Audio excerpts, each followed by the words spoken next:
In a matter of hours, we went from dinner together and we talked openly about the family of 5 that we were weeks away from, to in less than 8 hours, we heard that there was no heartbeat and he was gone.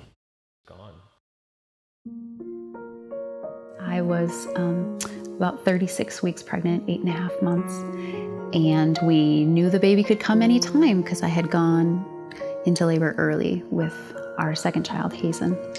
Woke up about 3 in the morning, and we realized that we were in the middle of an emergency at that point. He looked at our child and said what I could tell, having had ultrasounds before, which is, there's no heartbeat, and I'm sorry. When he was born, it was eerie. The silent delivery room. Yeah, very silent, yeah.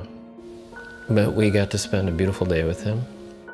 But there's a hard point where you have to say goodbye. Imagine you're standing on the floor you're on right now and it completely falls away. And then you have no idea what to hold on to. We were in complete, total shock in that day. We had to figure out how to tell, especially our 4-year-old daughter. And she was stroking his hair, and she was so proud for people to see him. To have to walk through with our children, not only bearing that sorrow ourselves, but at their developmental level and understanding of, why does everyone else get to keep their baby and we don't? I had always thought heartache was just a phrase, but I actually had so much physical pain in aching for my child that nothing could help with that physical ache of my arms and in my chest.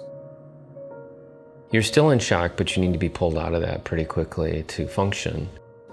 And you can do that by pulling yourself up by your bootstraps, but there's also a reservoir, a reserve from Christ that you need to pull into, that we needed to pull into, otherwise it just couldn't have happened.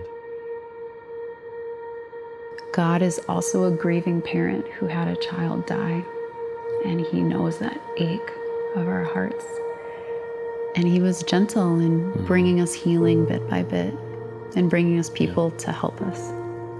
Corey Westman called in the first week, and I sat at my kitchen table and talked to him by phone for at least an hour.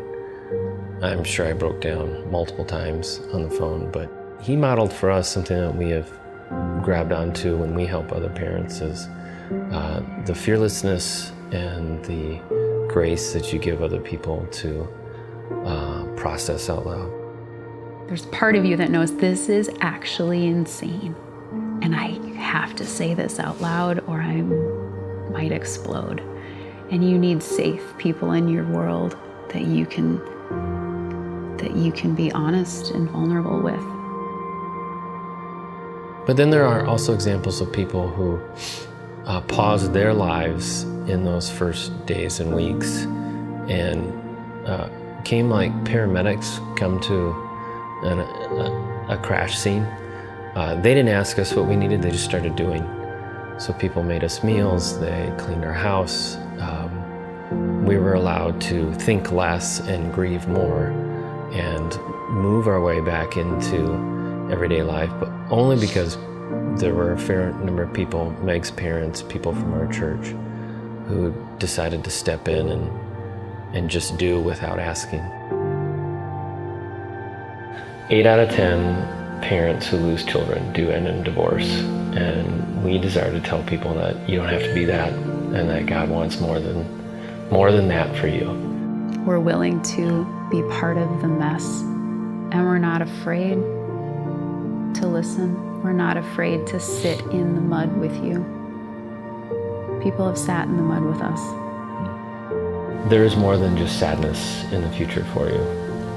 There is hope that you can take the memory of your child with you, and yet you can have joy and you can have laughter in your life, and you can come to a place of knowing that God is for us, even in this.